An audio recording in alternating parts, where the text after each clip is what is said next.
Well, welcome to Jefferson Liberty Radio, the voice of liberty in the Central Valley of California. I am Matthew. I'm actually out this week, so this is all pre-recorded, but I'm going to pass it along to the team in studio in just a second. But first, I want to tell you about our sponsorship opportunities. We are looking for sponsors for our show. We do really need your support to keep this show on the air. So if you're interested, we believe that we would provide great services to you, your business venture, etc. If you or anybody that you know of are interested in sponsoring our show, we've got some pretty reasonable rates. You can get in touch with us at sponsors@jeffersonlibertyradio.com. You can head over to our website, jeffersonlibertyradio.com. Find us on Facebook, message us, get in touch with us somehow. We do have a phone number as well, 209-214-8099. That's 209-214-8099. Get in touch with us. We would really love to set up a sponsorship opportunity for you or somebody that you know. We'll be looking forward to hearing from you soon. Now let's get on to the episode, and I'm going to pass it along to the team in studio. Welcome, everybody, to Jefferson Liberty Radio. We are here again for our podcast, and we've got some interesting things we want to talk about. But let me introduce who's here tonight. We've got John. Hi, John. Hello, Pat. How are you? I'm doing well. We've got Aaron. Hello. Hi, Aaron. How's it going? And I am What's that? Hello. Pat. I don't know. Well, so Guys, just different. Threw I'm that here. in there. I just introduced myself too, guys. So anyway, Pat hello, said, Pat. Hi, said, Pat. Hi, Pat. Hi, Pat. There you go. Hey, There you go. Pat. Okay, there you go, guys. Or it could be That's like better. Pat, like Norm or Okay, something. Everybody don't- knows her you know- name. Okay. Well, for okay. the kids listening, that was a Cheers reference. If you didn't watch that show, look it up on Netflix or Hulu. It's great. It is a good show. Good show. Well, we're going to talk about something we've really been working hard on, and interesting. I hope you find it interesting, and I hope you back it because I think we may have some ideas to help us get some better representation here in the state of California. So, John, do you want to go ahead and tell them what we've been working on? Well, everybody kind of knows that listens to us on a regular basis that I've had some interest in a constitutional amendment addressing our lack of representation in California. And through those previous episodes, everybody knows that where things sit now, we're locked to 40 senators, and we're locked to 80 assembly people in California. They know we're at 500,000 in the assembly per representative. They know we're at almost 1 million in the Senate per representation. Incredible. Yeah, Incredibly everybody bad. knows that. So, I want to say, it's been about, maybe 3 months ago now. Mm-hmm. Yep. I received an email from a very wonderful woman in El Dorado County wanting to discuss my initiative ideas with me. Mm-hmm. And we made a trip to Jackson and sat down in a local restaurant halfway between both of our houses. Pat and Aaron are familiar with the sit down because they joined. We're there. They joined her and I, and she had a visitor there, a guest there as well. Yes. Yep. Two very, very knowledgeable women in El Dorado County. We were asked at the time to let's get this thing going. Let them complete some projects that they had going on before releasing anything. The initiative has been filed with the Attorney General's office. So exciting. In 10 days, people, in 10 days we had 57 proponents, 57 people in the state of California signed that, yes, we want this. That was in 10 days of gathering those proponent statements. That was just us talking to people, telling them what we had, telling them about the initiative. And it was a limited group of people. Exactly. because of the agreements that were made with the two ladies, that their names would not be divulged, or information about this initiative would not be divulged until we had it submitted. Right. It's a very wonderful meeting. I can honestly say, I think we just kind of flew home. We were so excited about that meeting. Well, when certain groups talk about fighting for liberty and fighting for representation, and are you a summer soldier, or are you fighting the fight? Exactly. Let's make no mistake. I've been fighting the fight. I just haven't been fighting it the way certain individuals would like it to be fought. Yeah. Yes. That doesn't make me any less important than those individuals that say this guy's nuts, or this guy's crazy, or this guy just wants to argue. It's all too personal. Well, it's not even personal. It's more political, because we are dealing with a political environment. True. Right. Yeah, that's true. Right? It is. Yep. Just like when we challenge our congressmen, or our assembly, or our senators, they treat us the same way as I was treated in that case. And the pushback that those individuals give our representatives, that's what they got from me, and they didn't like it. So let's be quite clear.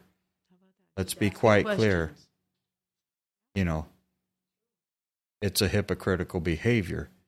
But these two women and the three of us have put our time, our energy, and our thoughts where our mouths are. The initiative has been filed on August 19th, 2019, with the initiative coordinator at the Attorney General's office for the state of California. Every I was dotted and every T was crossed. Well, we spent a lot of time going back and forth over this thing, and while I'll admit my original proposal that we've gone over had provisions for each county to have a senator or senators, and each assembly person to represent a much smaller district. Mm-hmm. We have to be realistic that in the state of California, if we're going to amend our Constitution, it's not just going to be people that want the federal model. It's not just going to be a situation where the federal model isn't challenged in court. Mm-hmm. And anyone listening to this show is familiar with Reynolds versus Sims. Yes. Right. Okay. Now, after we get further into what the initiative is, I'll go into explaining to you why Reynolds versus Sims does not apply to this initiative. Yeah. Yes. So what was submitted to the Secretary of State, or the Attorney General of the state of California for review, was so far a summary. But in that summary, we have included, it's 13 pages, and we've included all the language. John, before we get going, tell everybody what the number is on the initiative so they can look it up. The initiative number, and you're going to go to the Office of the Attorney General's website. We'll have that link in the show notes, but I believe it's oag.ca.gov/initiatives. Mm-hmm. So you'll see it. It's very easy to find the initiatives on that page, and you'll want to scroll to 190012, and that's the initiative that we're addressing here. Then the number they've given it. So basically, what the initiative does is it's a proposal for a constitutional amendment to amend the California State Constitution and get away from the 40 senators in the 80 Assembly, dramatically increasing our representation. dramatically. So in 1849, the California Constitution, our original Constitution, established the state as a republic with 2 houses, a bicameral system, or based on the federal model of 2 houses. Mm-hmm. Okay. And at that time, in 1849, membership of the Assembly was capped at 80, and membership of the Senate was capped at 40. Now, the estimated population then was 90,000. Since that time, we've grown to almost 40 million. We know that. And we know where our ratios are now at 1 assembly person per approximately 500,000 and 1 senator for approximately 1 million. So in 1964, by the Supreme Court, or an opinion by the Supreme Court of the United States, the Senate was changed from county to population elected. Now, not so much in California did that affect how we elected people, because California always only had the 40 senators, and in 1867 we only had 27 counties. So every county didn't have 2 senators ever.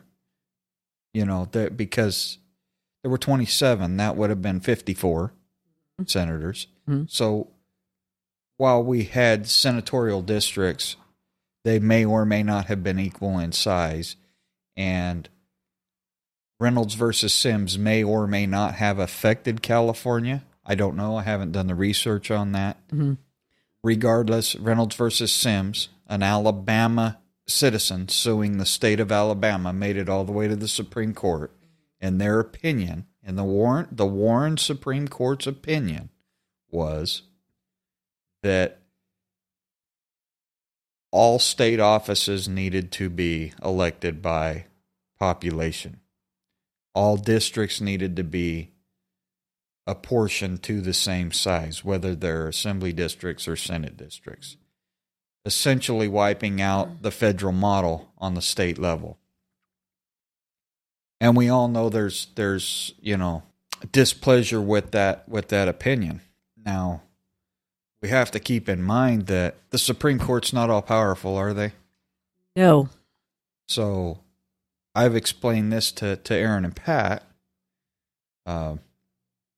Thankfully, some of the leadership in other movements have recently started using the word opinion instead of ruling when referencing Reynolds versus Sims.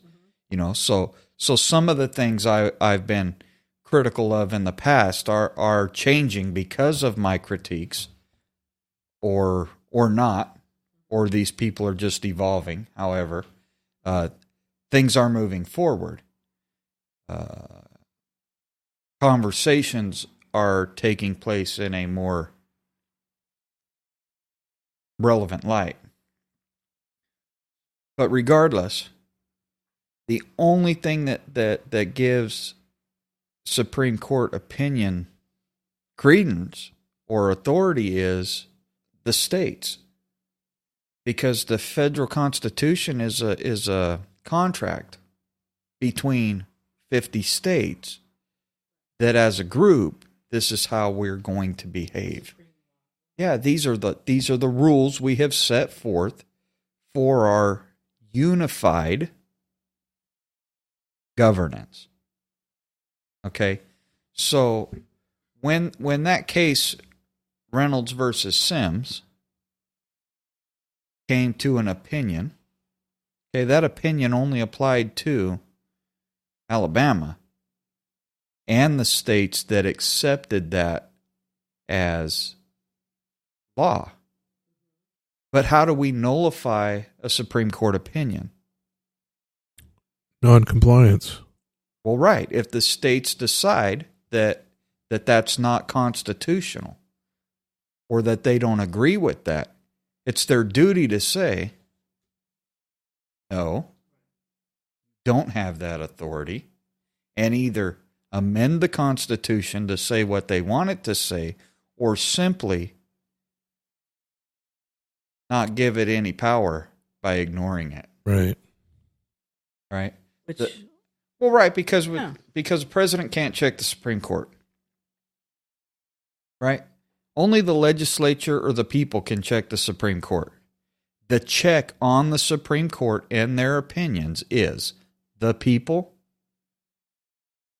the states. Now, the people through their states, okay? The people just can't ignore the Supreme Court because we don't have a choice. But we can instruct our state leadership, our state, to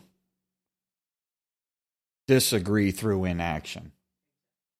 Okay, we can petition our legislature on the federal level, our Congress, to enact an amendment to the Constitution to say what that opinion just said is nullified. That this is the way we're going to do something. So, Reynolds versus Sims kind of affected how we went about this initiative.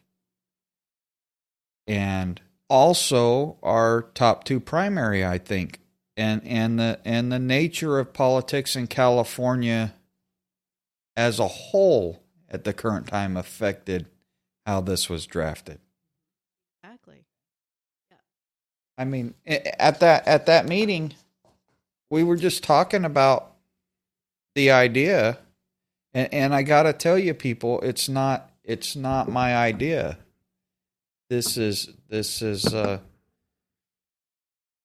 well, the woman. The impetus for her idea was what you came up with. Well, I think I prompted people to start thinking. Very good. You know, it's public knowledge at this time because she submitted it to the Attorney General. Her name's all over it. So, I mean, it's not like I'm letting the cat out of the bag on who we're working with. Miss Sharon Durst's idea is been batted around and has been submitted. We're all in agreement that the idea is what's best or the best way to increase representation. For all of California. Well, right.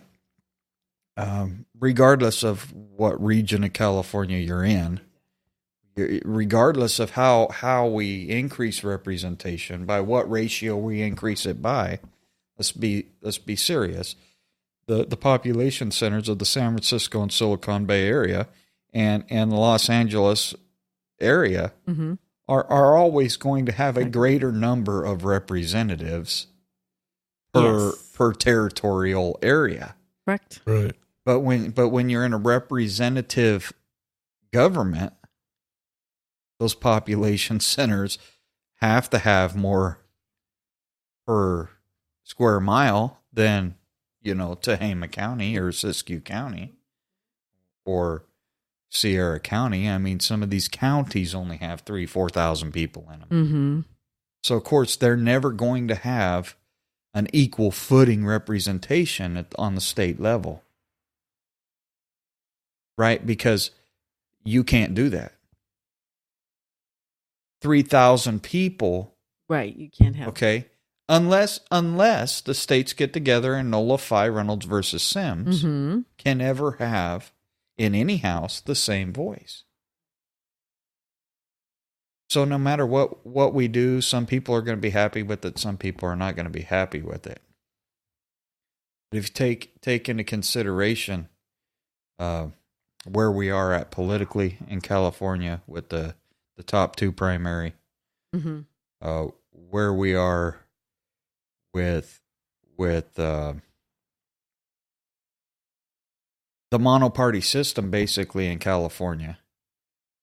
And I don't want to cut down on any party, okay, because we have the Democratic supermajority now, but people forget that we had Republican supermajorities not too long ago. Yes. You know, we went from Ronald Reagan to George Deukmejian to Pete Wilson. Okay. And each of those men had their terms. They did. Yes. You know, now we had some Jerry Brown in between there. Okay. And the man came back. The cat always comes back. But for the most part, we went George Deukmejian, Pete Wilson. Then we got Gray Davis. We got rid of him, recalled him. Mm-hmm. Went to Arnold Schwarzenegger, which, wasn't a Republican in name only. He was a Republican. You know. Right. I mean, we're talking Kennedy family Republican in name only. Mm-hmm. But basically, I mean, we kind of detoured there because of Reynolds versus Sims, but yeah, let's get back into a little bit more about what has been come up, what has the initiative is. So what I like about this is that this is a nonpartisan initiative. Everyone will be. Well, right. So we talked about the ruling that Reynolds versus Sims effectively making the Senate different from the Assembly in name only and term only. 6 years versus 4 years. This amendment is set forth to, one, not only change the legislature from a bicameral to unicameral system. In other words, one house, as exampled by Nebraska. Since 1935, Nebraska's had one house. Well, and I think what has also been said that the only difference really between our Senate and Assembly is the name and terms. Right. In terms of that's it. That's it. Because they're still elected by population. Correct. And two, this initiative will increase the membership of the one house, which we'll call the legislature. Mm-hmm. Just drop Assembly and drop Senate. Everyone will be a legislator. Correct. They will be meeting in the legislature. And it'll change that to a ratio of 1 per 80,000 in population.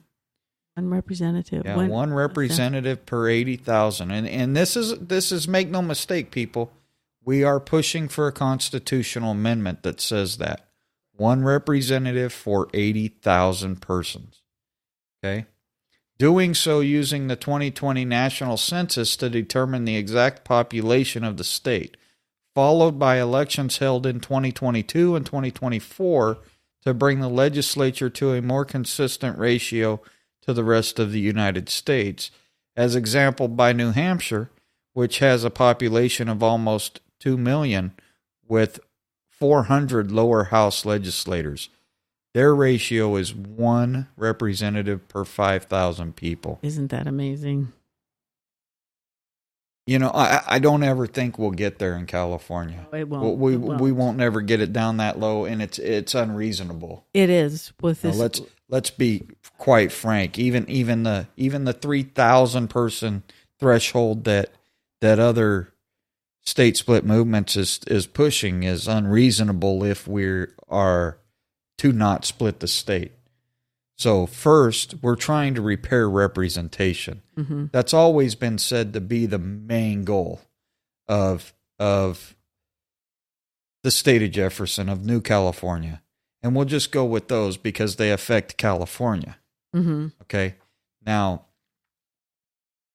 my involvement with the state of Jefferson before I removed myself from that was because of the representation. It was representation is the silver bullet. It was said that this CFR lawsuit, while I disagree with that, was going to repair representation. Well, the reason I'm not part of that is Aaron and Pat both know because I said, no, that can't repair representation, but we need to be doing other things like this initiative. Okay. Right. Now, factually, I have never asked other people to speak on this matter, but is that not the reason that I was ran out of the movement? That is the reason. That's it. Because I said, this Right. is not going to come to anything. We need to be addressing what the state has put in place for us to correct our representation. Well, people don't like it when you tell people, hey, sending them money ain't going to fix it. The only way to fix it is constitutionally. Using the state constitution. We'll never get to 5,000. 1 to 5,000. No, it won't. We'll happen. never get to 3,000 per representative like the state of Jefferson. Yeah, we need to be unrealistic. reasonable about it. Right. We'll never get to New California because all these things require us changing our representation through an initiative process so we can have the votes to split the state. And if we want to split this thing in 4 pieces, I'm all for that. Absolutely. I'm all for Yeah, whatever sure, the people sure. want. That's it. But I want people to be realistic, and I want people to play by the rules. Mm-hmm. You know, and I've been shunned from so many things, and I've been You can handle it, John. talked to, or I've been degraded by so many people because of when I fight for liberty for all. I'm like the 3 Musketeers. This is all for one, and I expect one for all. But we're going to do it with honor, integrity, and through the processes that have been set forth for us. Okay, I'm not going to ask someone that has no involvement in our system, i.e., a federal judge or judges, to change our rule. Miss Sharon Durst and I, and Pat, Aaron, can we mention the other person's name? Let's not. Let's not, just to be safe. Right, and one other person have come to an agreement on this, that we want to change California's legislature from a bicameral to a unicameral, nonpartisan. Listen to what I'm saying, people. Okay? So we come off of New Hampshire having that population of 2 million with 400 legislators, 1 per 5,000, to this is what we want. We want the size of California's unicameral, nonpartisan. They will represent us, not a party. When we elect a Democrat or a Republican, we are electing an officer of the party. Make no mistake, parties are in business to make money and push agendas.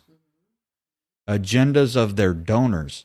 When we make this nonpartisan legislature, we make them represent us. You know, yeah. That's right. Because they're not beholden to a party.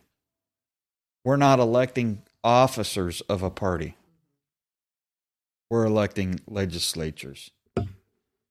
Okay? So, now, those legislatures, and well, the size, the number of legislators will be determined by the census. correct. Determined by every national census. So the 2020 census is going to tell us how many representatives we have in California. The 2030, the 2040, the 2050, the 2060, as population changes, our legislature will change. Perfect. Okay? Because we're going, the language in this initiative, this, and make no mistake, constitutional amendment initiative that will be voted on by the people. The language in it says to a ratio no less than 1 per 80,000 and no more than 1 per 100,000, with elections held every 2 years for a term of 4 years. So every 2 years, half of that body will change or be elected or reelected. Okay. No need for term limits, I don't think. Well, we're not changing term limits. Yeah. So they're only limited to 12 Right. years anyways, Right. because this initiative doesn't address that.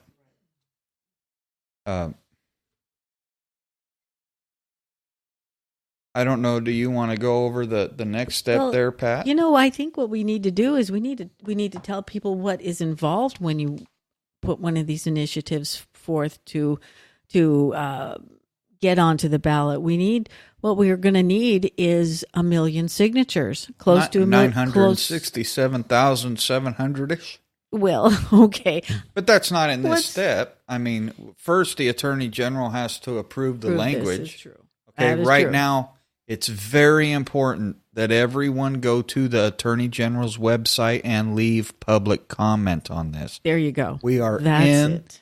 We are in. August 19th started our 30-day public comment period.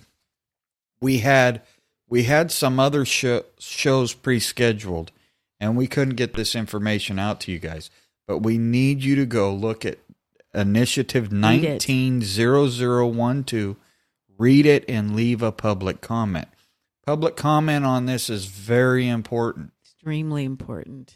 The Attorney General's office is going to make their determination whether this is a possibility moving forward based on that feedback. Mm-hmm. Now, so the first step was coming up with the idea. The second step was the meeting that we had in Jackson. Right. The third step was the agreements of all 5 parties that this was how we wanted to move forward, that this was a sellable idea. Yes. Okay. The next step was submittal to the Attorney General's office for title and summary. Now, we had to give them the summary of what the bill is, or what the initiative is, and the language of the initiative, and then they will assign a title. We don't get to do that. Well, they assign the title that we get to circulate for petitions. So once public comment period is over, there is a state legislative comment period. Okay. Okay, the Senate and the Assembly, the governor, the Attorney General, the Secretary of State, they get to make comment. The state officers get to make comment. Now, not their staff per se. Their staff will make comment through them or in their name. In there, yeah. But staff So comment should really happen. I should know the answer to this question, John, but when will we know that this has been accepted by Xavier Becerra? I'm not altogether sure. I know that we're in the middle of the 30-day public comment period, and then there's a 30-day senatorial comment period. I don't know what the time frame is for them letting us know. And when I say us, Sharon submitted this in her name. All communication is being done with Sharon. Correct. From the state. Of course, Sharon is letting us know exactly where we're at in the process. Right. So we'll have to wait for that. I thank you. I should know the answer to that question already, but I didn't. Now, keep in mind, we don't know what the fiscal impact's going to be. Yeah. Okay. The state's most definitely going to come back and say that this thing's going to cost billions and billions of dollars to implement. It shouldn't. It should not. It shouldn't cost that much. Well, even if it does, okay, we're putting some 500 people in place, and our expectation, at least in our area, is that these people manage our money correctly. Okay, our expectation is that among those individuals that 80,000 people are voting on. So 40,100 people, let's assume, are of voting age and come out whatever percentage of that is, we know it's low, say 80,000. In Stanislaus County, what are we going to have? 4 or 5 representatives? I think in Stanislaus County, if those 4 or 5 didn't go to Sacramento and say, "Hey, look, these people want us to make $12,000 a year. They want us to work 3 months a year. They want us to have per diem, but that's all." I can almost guarantee you, whether you're a Republican or a Democrat electing that nonpartisan officer to represent you, that person won't get your vote next time. Okay. That's the way it should work. We can only address one item, one amendment at a time. Correct. Make no mistake, if we're successful here, we're going to go on to other initiatives in other elections. But we have to address the representation first, and we have to expect that those people, once we lower the ratio, will hold fast to our local ideals, because it starts locally, people. And at 80 to 100,000, that's as local as I think we can get it at the population size of the state. So, we expect them to be in the district more. We expect lower salaries. Of course, there's going to be a one-time cost to increase accommodations in Sacramento. One thing about that, though, if we have representation like that, we're going to get people in there who really want to do good for the people they're representing. So I just love this idea that we've got this in here. So one other thing I want to say is that we really need to get this on the 2020 ballot. So we're hoping that. Because I really think it's got to be on this 2020 November 2020 ballot. Well, this amendment to create the unicameral nonpartisan legislature and restore legislative districts to a more local and manageable size, it's going to bring California into the 21st century. Yeah, we are the standard bearer, and if we can put our petty differences aside, look, straight up, people. We all know the dudes that I cannot stand. And we all know the hypocrites that I don't want to deal with. Okay? The bottom line is, if they get on board with this thing, let's face facts, people, that's 17% of California Assembly District 1.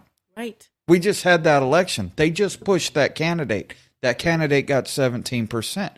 But if we can get 17% of that district, okay, just on their acceptance of this idea, okay, and that's not the other side's acceptance of this idea, because it will give them a bigger voice too. It gives every individual a bigger voice. Everybody in California. We bring California in with more, and then my meetings with Josh Harder, my meetings with the phone call answerer at Dianne Feinstein's or Kamala Harris's office, where I'm saying, look, we have to increase the size of the House. We have to decrease House size. If we can get this initiative passed in California, guess what? We're one step closer to repairing our representation on a federal level. Exactly. And even if we fix California, even if we split it into 4 parts, even if we don't split it into 4 parts and we fix it through representation, if we don't fix it on the federal level, we still have federal issues we have to deal with that restrict our liberty. Right. Now, this show's all about liberty. We want our liberty. It's all about promoting our inalienable rights. So, that's right. So I want you guys to go to that site, go to, what was it again, John? And it will be on. It's the Office of the Attorney General for the state of California. And it's I believe it's oag.ca.gov. I'm pretty sure you're right. If you go to that site, /initiatives, you'll scroll down to 190012, and you'll find this initiative where you can read it yourself. Yes. Yeah. Very Okay. readable. So that website is very well written. oag.ca.gov/initiatives. That's INITIATIVES /active-measures.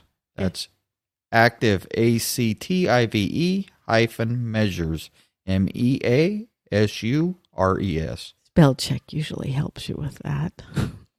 I mean, if you just type in oag.ca.gov/initiatives, it's going to get you to the page, and then you can scroll to 190012. I always rely on spell check a lot. So I don't know. Do you want to start off with page 3? Maybe Aaron could read that for us. Do you want to read it? Do you want to read that? Well, I think if we take turns going over pages here, we get some other voices in here. People don't have to listen to me all the time. I agree. Oh, I'm sorry, John. Did you hear that? A windbag. Aaron, do you want to read that real quick? Sure. Okay, so proposed revisions to the 1879 California Constitution, Article 4. Making a revision of this nature requires language and circumstance change in some related sections. Most revisions are only to change the wording from bicameral to unicameral House of Legislature. Revisions in Section 2 and 6 are the implementations of the revisions. So, did you want to go over what that means, or did you? I'm not sure we have enough time. It's self-explanatory. I mean, we have to change those 2 sections. What if people wonder why we're going to a unicameral? Listeners, what if they're wondering why we're going to a unicameral House rather than a bicameral? Didn't you say that was Reynolds versus Sims? Well, it's Reynolds versus Sims. Right. So maybe you can explain that a little bit to the listeners. Well, because, I think we did. Okay, Because, I mean, there's some question in Aaron's mind, so there may be question in someone else's mind. Let's not discount that. I stand corrected. Yeah, well, if he has a question and he's been in the room, other people probably have the question as well. I agree. So Reynolds versus Sims, while I disagree with the opinion of the Warren Court, and I disagree that the states, through inaction, have accepted that as case law. They've given that Supreme Court opinion weight. Okay, by not ignoring it, by not nullifying it through inaction. Right. Reynolds versus Sims is something we have to take into account when we amend this Constitution. So our goal here is to have a non-judicial, partisan? a non-adjudicatable amendment. Okay. Gotcha. Okay. Our goal is to have something that passes the Reynolds versus Sims test and cannot be disputed as constitutional on the federal level or the state level. Okay. Something like Proposition 8, marriages between a man and a woman. Okay. We all know that's been adjudicated, but the state of California, the voters said, our Constitution will reflect that marriage is between a man and a woman only. Now, the courts have said you cannot do that. Now, why does that court opinion hold weight? Because our Attorney General was milquetoast. Because our governor, Arnold Schwarzenegger, a Republican, was milquetoast, was weak. Yes. accepted an opinion and didn't go back to the court and say, no, you're not all powerful. The 10th Amendment is all powerful, and the United States Constitution does not address marriage. So it's a state rights issue.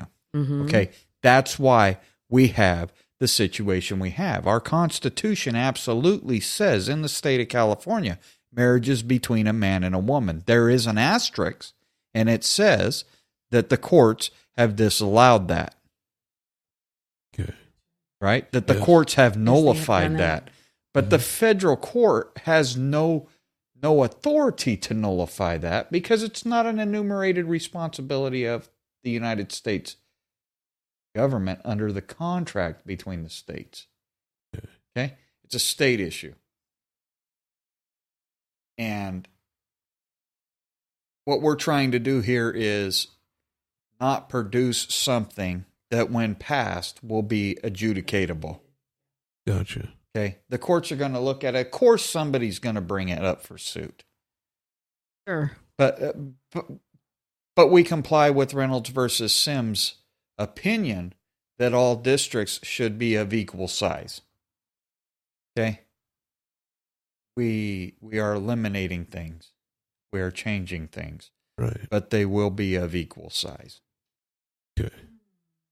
So we're in the middle of redistricting right now in California. They're going to be doing some redistricting. Well, that redistricting committee that they're trying to establish now is, sorry about the pops and clicks, adjust the mic there, is going to be the committee that redistricts based on the upcoming 2020 census. Okay. So California being proactive with another constitutional mandate that we have a redistricting committee of citizens, okay, is collecting applications and this and that for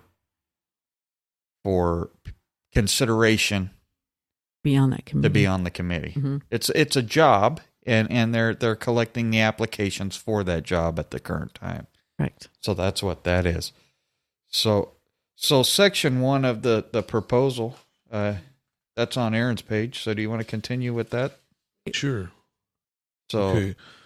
So we're going to strike out which consists of the state, the Senate, and the Assembly. Remainder stands as written. right. So then in section 1.5 stands as written. We're going to go through this now whole we're thing? talking, yeah, Okay. we're talking Article 4, sections 1. We'll strike out which consists of the Senate and the Assembly. So the rest of that article and section will remain. And is that 21 as well? That's 21 as well. Constitution Well, we have to articles. address Articles 4 4. and 21, but right now we're just talking about the Okay. changes to Article 4. Article 4, Section 1.5 will stand as written. So, Pat, do you want to take care of page 4? Section 2, strike out all A1 and replace with A1 starting in the year 2022, noon on the first Monday in December following the 2020 national census. The first seating of the unicameral legislature, consisting of 250 members, shall convene having a membership in ratio with the population of the state of California of one legislature to a population of 160,000 plus or minus 5% each district, as drawn by the Citizens Redistricting Commission. These maps are to be in effect through the 2024 legislative elections to elect the remaining body of the legislature to make the final ratio for the remaining 2020 decade to be one legislature to a population of 80,000 plus or minus 5% each district, and being no more than 100,000 in succeeding elections. So that's it. So so in that section, we're changing it to that, And we're giving the redistricting committee, okay, until 2024 to come up with those district sizes of 80 to 100,000.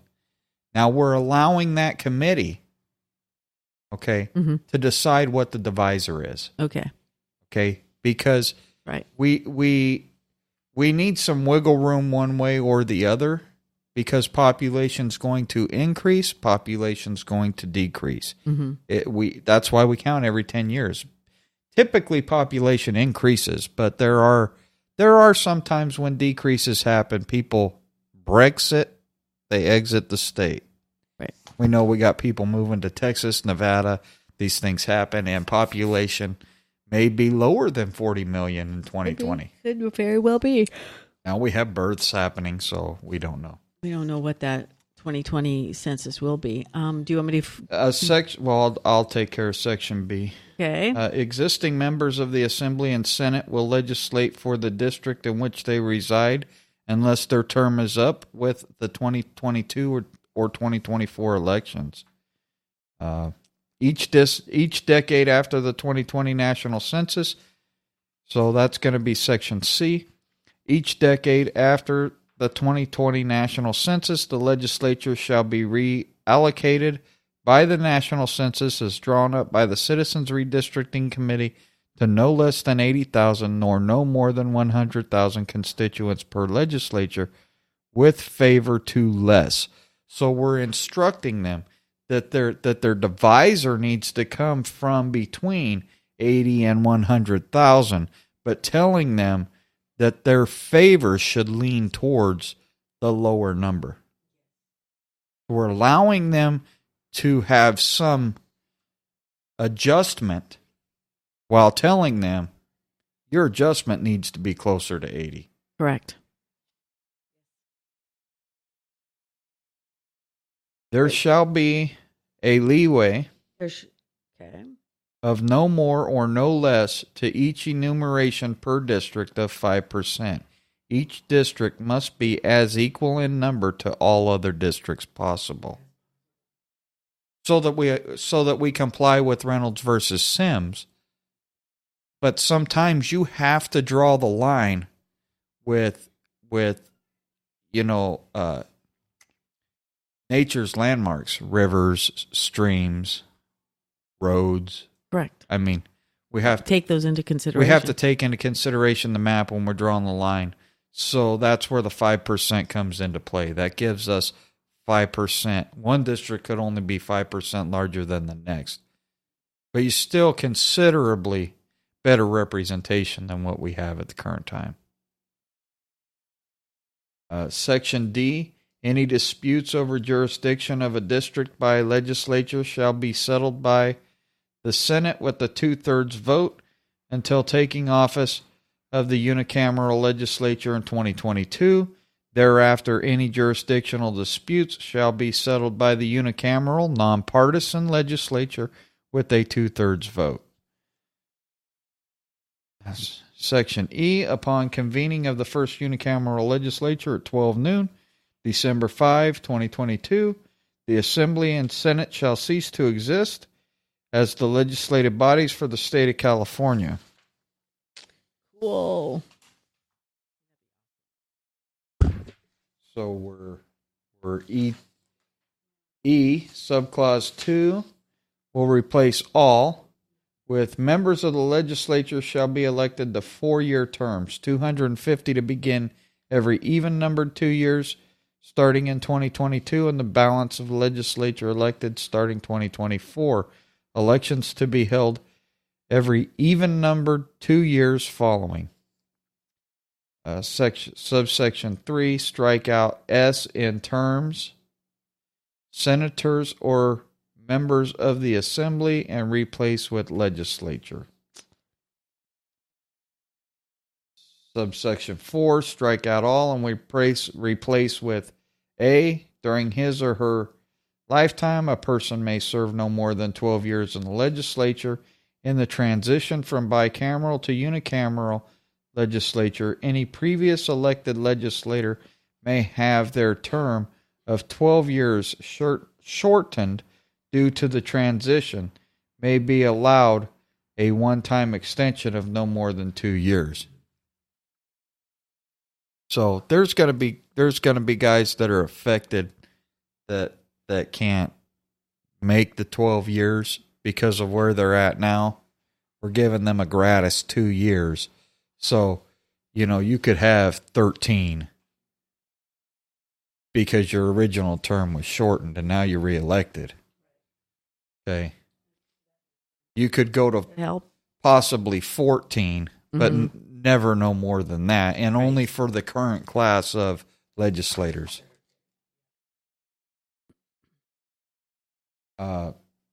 B would strike out sentence 1, strike out assembly and replace with legislature, and strike out all of sentence 2. C would stand as written. D would stand as written. Section 3, Clause A, sentence 1 is strike out each house. B would stand as written. Section 3, stand as written. A stand as written. B stand as written. C stand as written. So you kind of need to get your California Constitution out when you're going through this. But we're reading right off of what's been submitted to the Attorney General. The initiative. 4, strike out of the members of the Senate, the members of the Assembly, or the members of both houses. 5, sentence 1, strike out of each house. D, strike out all and replace with the legislature may not recess for more than 10 days or to any other place without a 2/3 majority vote. Section 4, A, stand as written. B, sentence 1, strike out of each house. Sentence 2, strike out house of which he or she is a member and replace with legislature. C, stands as written. Section 4.5 will stand as written. Section 5A1, strike out of each house. 2A, strike out sentence 1, each house. Sentence 3, strike out house, replace with legislature. So, there's a lot of that. We could go on the end of this page, but B and C, we're just striking out house, replace with legislature, keep it like it is, keep it like it is. You can read that for yourself. Section 6 is going to dump the whole thing and replace it with, for the purposes of choosing members of the legislature, the state shall be divided into legislative districts, starting after the 2020 census and growing or declining with each bicentennial census. Each legislative district shall be composed of a ratio of legislators to constituent of no less than 80,000 citizens, and a cap at no more than 100,000 citizens per legislature, plus or minus 5% per district in perpetuity, moving forward forever. Nice. I mean, let's be realistic about it until someone brings an initiative to change this amendment of the Constitution. That can happen. That would happen. It can. B, the California Redistricting Commission shall redraw the legislative districts after each decennial census as per Article 21, Section 2, Clause 6, Subclause G, Sub 1. C, after the 2020 census and before the 2021 deadline, the Citizens Redistricting Commission shall draw legislative districts into one legislative district for each population of 160,000 citizens for the 2022 election. The districts shall then be divided in half for the 2024 election cycle. In the year 2022, the election shall be for each district of 160,000 population. In the year 2024, the election shall be for the remaining seats for a population of each district to be no less than 80,000 plus or minus 5%. So it's important that we address this, okay? That in 2022 we're going to have an election. Okay, this is what this is saying. Right. Okay. And we're going to elect 250 representatives or legislators. Okay. Legislators. Okay. Mm-hmm. 4 districts of 160,000 constituents. Okay. Okay. Now, those individuals start their 4-year term. Okay. That's 250 of them.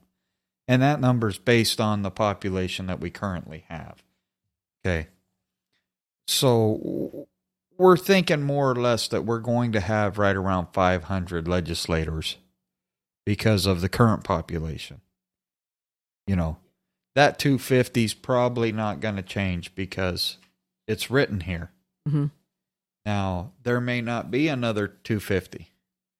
There may be another 300. We don't know what population will do. Variable that has to be Well, known. except I'm wrong. I digress because the next count won't take place until 2030. So the 2020 census will determine what that additional, that second class is. Okay. Okay. And basically 160 is twice the size that we want to be at 80,000. It is, yes. So 2024 we're going to elect 250 more. Okay? And split the districts in half. Now those elected in 2024, they'll be up for re-election 2028. Those elected in 2022 be re-up for election 2026, end of term.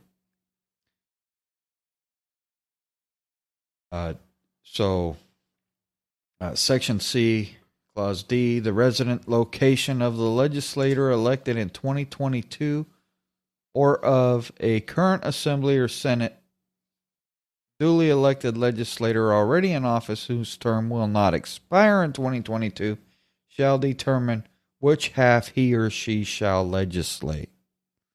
So it's where you live in that district. When it splits, determines what half or what district you remain in. Because we're going to split it. The Citizens Redistricting Committee has to split that 160,000 in two. Then the legislator that's overseeing that district based on the 2022 election in 2024 will remain within the district where his residence is. So the district's 160,000. You know, Pat just kind of shook her head in like misunderstanding. So the district's 100, and like we said with Erin, if she misunderstands something or doesn't understand something, there's one of you out there that doesn't either. So wherever the sitting person elected in 2022 lives, okay, the district is going to have to be split diagonally or horizontally, vertically. However, it has to be split to include that person's residence in half of the district. Oh, wow. And then the next elector, the next person elected will have to be from the other half. Other half. Okay. That makes, I got you now.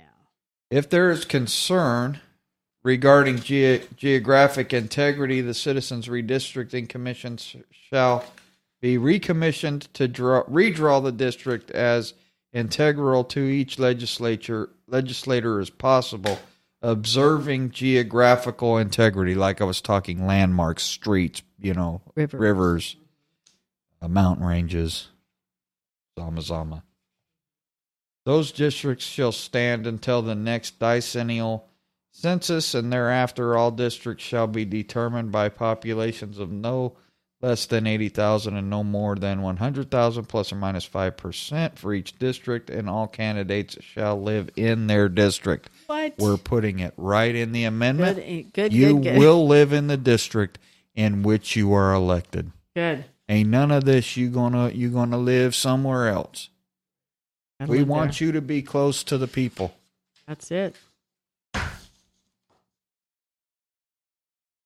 Want me to read the next one? We're an hour and 5 minutes into this thing. We got 25 minutes left on the card. We've been through a lot of it. We're almost done. A lot of it is strike out, leave as written, strike out. Section 6, Clause E. I'll probably be the last one we read. That's it. It is impossible to adhere to the goal of a perfect population numbers when considering geographical areas and population centers. Therefore, the Citizens Redistricting Commission shall have the flexibility to increase or decrease the number of population included in a district by no more than 5% to meet statutes of Article 21 and still maintain fair unicameral nonpartisan representation for the citizenry. Those districts will stand until the next decennial census, and thereafter all districts shall be determined by no less than populations of 80,000 no more than 100,000, with the favor going to the less and plus or minus 5%. We tell these people over and over again, give us 80,000 per representative. Get it as close to 80,000 as you can. You got a 5% window. If you need to go to 100,000, that's acceptable, but you better do your best to get it at 80. I think that's very doable. The reason I stepped away from we got to have 2 senators per county. We got to be on the federal model. We got to tell the feds to go pound sand. We have to nullify that opinion in California. Is because regardless of how we feel, we've been over it. Reynolds versus Sims is case law. Anything we do, they're going to adjudicate. Unicameral's non-adjudicatable. Our numbers are non-adjudicatable. The reason I think this amendment will pass is because we've gone to a, for better or worse, a top 2 candidate primary system. Now, I don't even think we need primary elections, because primary elections are for what purpose? To choose corporate officers of the party. Yeah. Correct. Yeah. Those people represent the party. That's a good point. I didn't even think about that. Right. Well, we all know I listen to Chris Ann Hall. I can't take credit for that. She used that analogy in one of her shows. Mm-hmm. I learn a lot from that woman. I mean, I know these things, but I don't put them together. For some reason,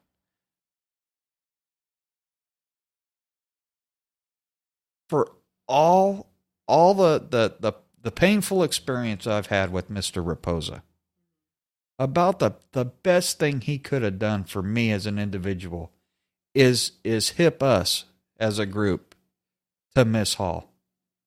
Okay? Because regardless of where you stand on the videos that I've made in the past, these feelings were there. Okay? And those feelings led to the meeting in Jackson where this amendment proposal took place. That's led to this being submitted. Regardless of that, regardless of if I felt this way or not before knowing of Chris Ann Hall, I believe, now I feel comfortable saying this because pretty much everyone in our group believes in a higher entity. I believe that the Lord has placed, and I don't want to be a religious show, but I believe the powers that steer our lives, the Creator, mm-hmm. the one our inalienable mm-hmm. rights come from, mm-hmm. pushed Mr. Raposa to insist on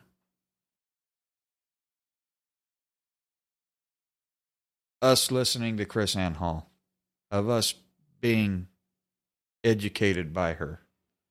And I honestly have to say, thank you, Mr. Raposa. That was one of the best things that has happened. Correct. That has one of the best gifts that has been given to me. You know, but without Terry Raposa's guidance, okay, and I do accept some of the things the man says. Okay, I'm not slamming him all the time. We do have disagreements. But I have to thank Mr. Raposa for introducing me to Chris Ann Hall. If for no other reason than she makes me feel like I'm on the right path with my thoughts, that there's someone else out there that agrees with what I've been thinking, and someone who people feel is an expert in her field. So we got to go there, but she planted that idea that these primary elections are held only to choose who's going to run for that party. Yep. Well, so those parties are businesses. They're corporate entities. 501c3s, 527s, whatever they are. They are a corporate entity, and we're choosing their officers. We're choosing their officers at our expense. Correct. So regardless of that, we have a top 2 primary, whether we should be paying for that or not. We do. And the new voters that are coming up, they believe that system is correct. That it shouldn't be about party. It should be about the 2 people. Okay, in a primary situation, the 2 people that can garner the most support. So in that sense, we've already changed our elections in California to our primaries to a nonpartisan system. So California is moving to a nonpartisan system already. Now, I would say that we could do away with primary elections in the state of California for all offices, because that's only weeding out all but 2. Okay, and we're already weeding out all but 2 and everything, but the federal election for president. I'm gonna have to do some homework on this for sure, because I'm not even sure where the primary came from. I mean, we've always had it. We have it at the presidential level. We have it at the Senate level. We have it at right. You know, I need to find out. I need to do some more. That's where it is. Okay, that's thanks. I mean, she has a show on it. I don't know what I'll have to look what day into it that. was, but I'm sure you can find something. I will on the internet. But for sure. Either way. Anyway, thanks for bringing that up though, because that is something I need to learn. We got 16 minutes left on this card. It's yelling at me to wrap it up. Okay. But yeah. Long show, guys. Sorry about that, but this is really important. Hour and 13 minutes, 17 seconds. So yeah, get over to the Office of the Attorney General. Read this thing for yourself. Get your California State Constitution out while you're reading it. Mm-hmm. It will help you understand where we're going. And then leave that public comment, because the Attorney General's office needs to see that public comment. That. If you the more we get, the better. If you want to change representation for the better in the state of California, and you don't want the federal government to say it does not comply with the rulings or the opinions that the Supreme Court has held, this is our best answer. Yeah, I believe so. We don't need to stay at 120 representatives any longer. No, not one more election cycle. No. And This is the answer. In 2022, we can have 250 representatives right away. Wow. Wouldn't that be awesome? Because that if we vote on this in 2020, and the citizens of the state say, yeah, we need lower districts. And let me tell you people right now, I understand a lot of the people listening to this program are in my age range and Pat and Aaron's age range. We're talking 40 years of age and up is our demographic, our strongest listenership. And the kids get it.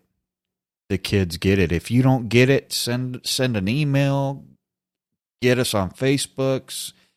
If you're friends with one of us but not the other, we can get you. They'll get you to me if you need explanation. Yes. More than willing to explain. Yeah, we true. We have control of our future. Yeah, this is the way. And we believe that this is how we do it. Yep. Amen. So, with that being said, we hope you all enjoy this weekend's edition, and we'll be talking to you. Eat up all this food soon. For thought. Enjoy your Labor Day weekend. Enjoy, guys. Thank you. Thank you. Bye-bye. Goodbye. Thank you so much for listening to this episode of Jefferson Liberty Radio. You can get in touch with us, email us at feedback@jeffersonlibertyradio.com or via our website at jeffersonlibertyradio.com. You can also leave us a voicemail at 209-214-8099. That's 209-214-4089. We'd love to hear your questions and comments. Don't forget to subscribe to us on iTunes or your podcast player of choice. You can find us on iTunes, Spotify, YouTube, Google Play, or your podcast player of choice. Don't forget to leave us a 5-star review where you can. We'd really appreciate it, and it actually does help our ratings. You can find us on all the typical social media, Twitter, Facebook, even some alternative media such as BitChute and Gab. Thank you so much for listening to this episode of Jefferson Liberty Radio, and we'll catch you next time.